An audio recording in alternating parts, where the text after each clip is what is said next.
He's infected! No! No! Jack! No! Jack!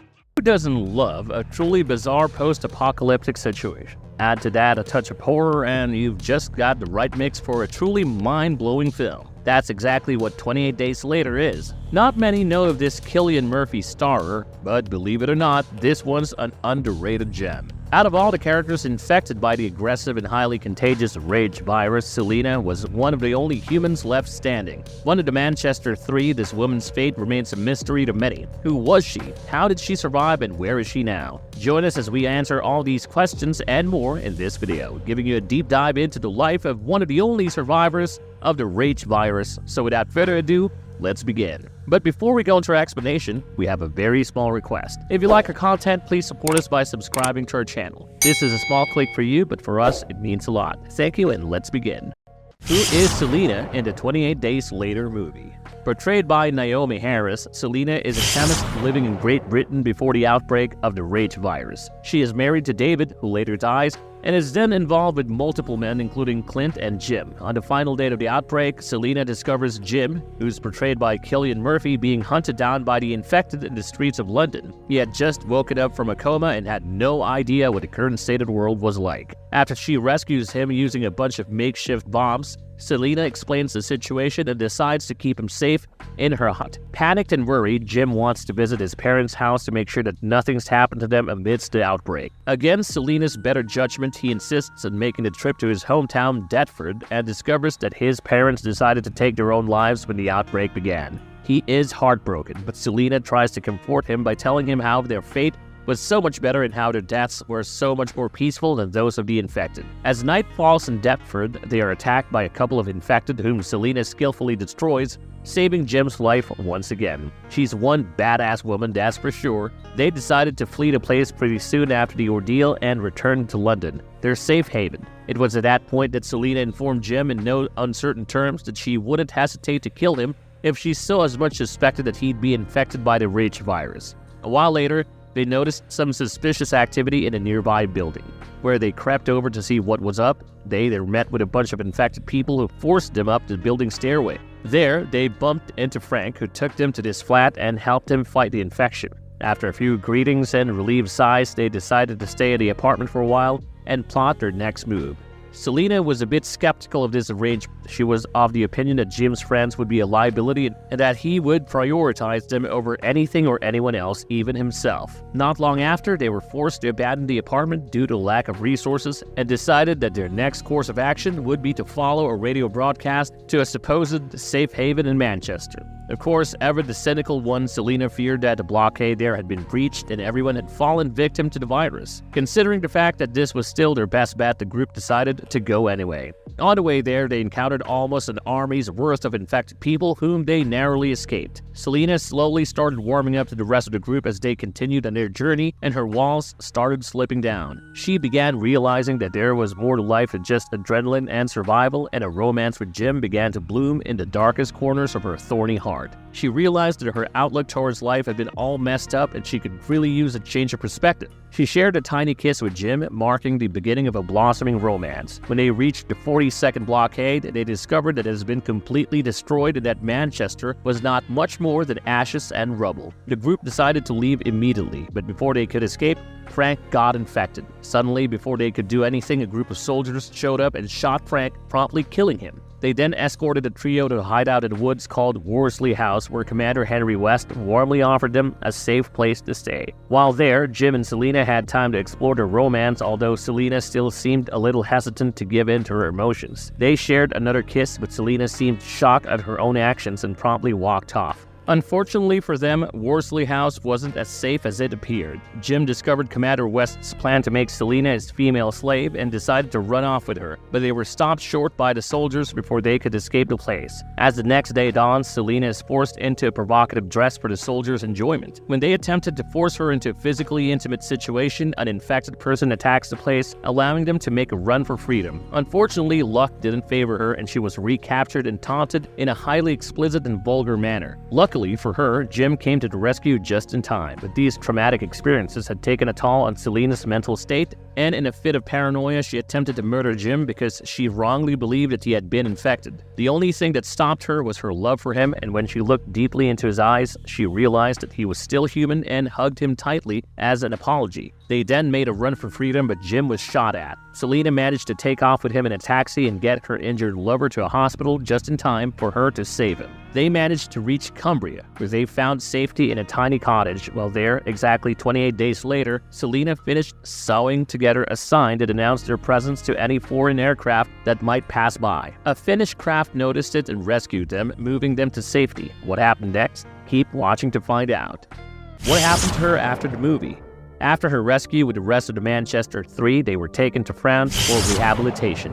Jim was arrested for his involvement in the murders of the men of the 42nd Blockade, while Selena was packed off to a refugee camp in Norway. During her stay there, she began reverting back to her old ways. Her resolve strengthened and her heart froze all over again. She spent her days all alone and came to be feared by everyone else at the camp. Around a month or so later, she was visited by this guy called Clint Harris, who informed her that they were setting off on a mission into the virus that ravaged Britain all the way to London. He requested Selena's help, knowing that she was more familiar with the country than anyone else and that she was the only one who could help them get through it safely. She didn't seem too thrilled by the idea at first, but ultimately gave in, agreeing to guide the team into their deadly mission.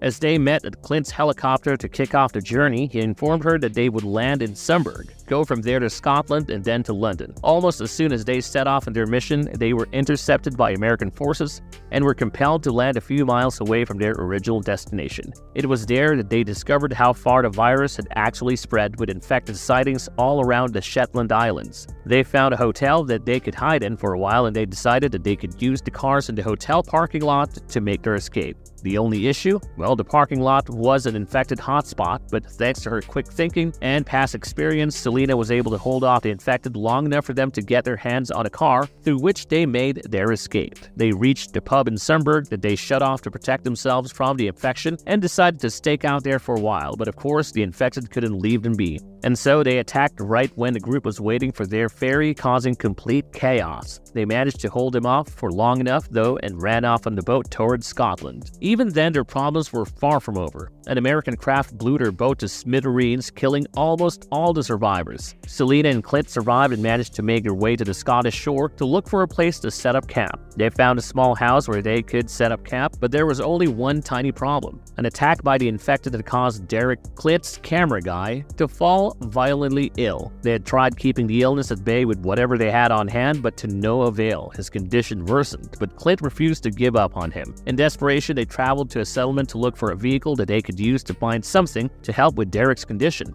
It wasn't long before they were stopped in their tracks by a bunch of survivors who took them to their leader, Kate, who thought could help. Kate begrudgingly agreed to keep Derek safe, while Clint and Selena took off for a medical store to look for something that would help him get better. Selena wasn't too pleased about leaving Derek all alone with these strangers and didn't hesitate to tell Clint as much, but Clint brushed aside her concerns. As soon as they reached the store, they realized that they were in a trap orchestrated by Kate so that she could get her son back for her. She refused to give up custody of Derek unless they gave her son Douglas. In return, they picked him up and headed for the chemist, but their hours were numbered as night would fall soon. And of course, the infected wouldn't let them off the hook that easily. The creatures attacked them in the dark, and the three were forced to dodge them by scrambling over the rooftops of the city. They quickly picked up what they could from the store before making a run for it and heading for a river in an attempt to ward off the infected. They all made it to the safe house in one piece and used the medicines to heal Derek, deciding to get back on the road again tomorrow.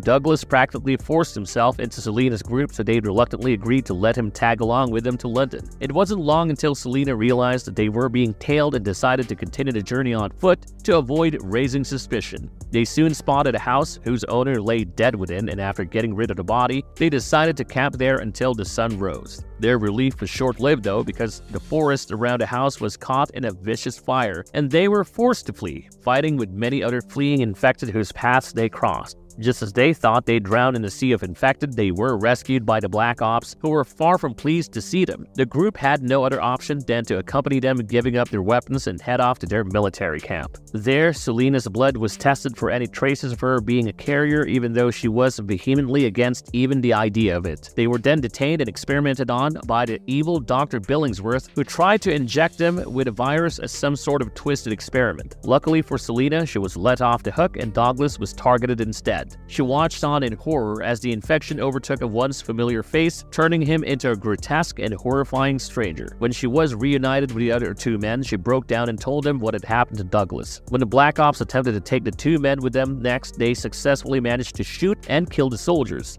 Derek and Clint then ran off from the camp, while Selena, unable to watch her friend in such condition, put Douglas out of his misery. In a murderous fit of rage, she also took her revenge on the doctor by infecting him and then coldly refusing to kill him, letting him succumb to his gruesome fate. Clint, Derek, and Selena then released all the infected detained by the Black Ops and watched them tear the camp apart as they made their escape. They were forced to abandon their car pretty soon, and after a bunch of unsuccessful attempts at procuring another vehicle, they decided to continue to London on foot. They gathered supplies at Inverness before picking up a train that they could use to travel south. Unfortunately for them, the train was chock full of infected people, and only the two front cars were safe and infection-free. But this wasn't stopping the creatures, because they swarmed the two coaches and began trying to break them down. In a selfless move, Derek stayed back in the passenger coach to separate it from the driver's coach, helping his friends but losing his own life in the process. When they reached Edinburgh, Selena carved a memorial for him on the coach before they bid it farewell and moored at a tavern in the city. After they left the tavern, they realized that they were not alone and that there were other survivors hiding in the city. They met with the survivors, who weren't too pleased to see them, which ensued in a fight that Clint and Selena won. They tried to head out to a safer place, but they were caught by a larger group who took them to their rulers. The rulers demanded payment for the drinks Selena and Clint had at the tavern and practically robbed them blind.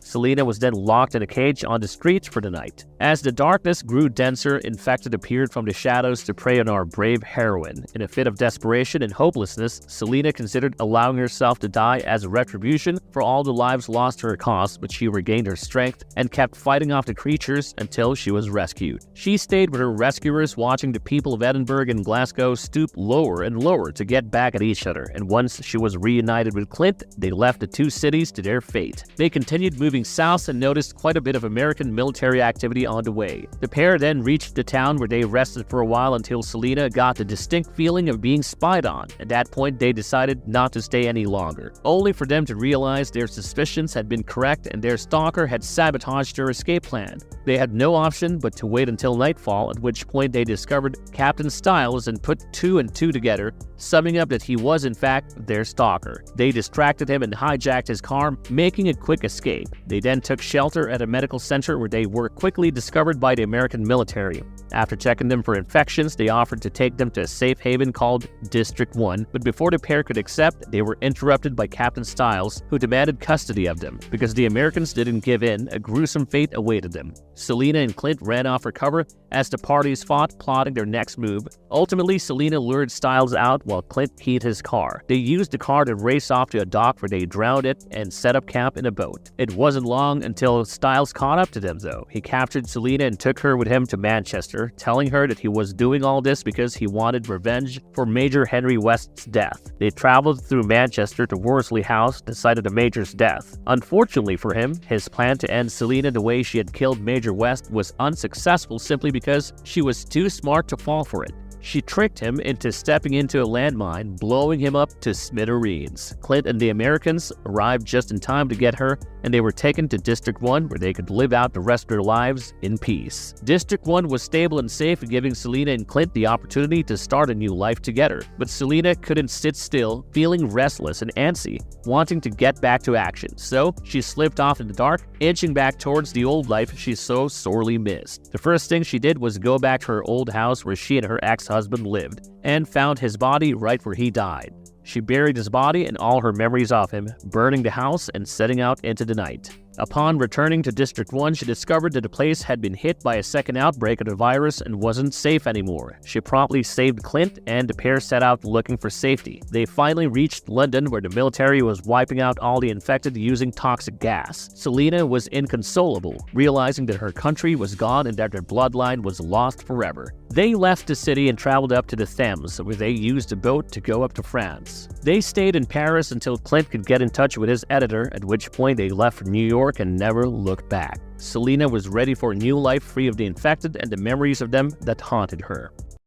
Marvelous verdict. And that's all for today, folks. We hope you enjoyed this deep dive into the life of Selena, warrior extraordinaire and one of the only humans ever to survive the infection. She's definitely one to look up to if the world ever gets stuck in a post-apocalyptic situation and you want pointers on how to get out alive. For more such suspenseful and twisted AU breakdowns, don't forget to stay tuned to our channel. Let us know what you think of Selena and whether you agree that she's a real badass. Let's just hope 28 Days Later comes out with more exciting stuff for fans like us out there. Until then, see you. And as always, if you like our content, don't forget to leave a like and subscribe to us if you haven't already. Have a good one and be safe. Thanks, everyone.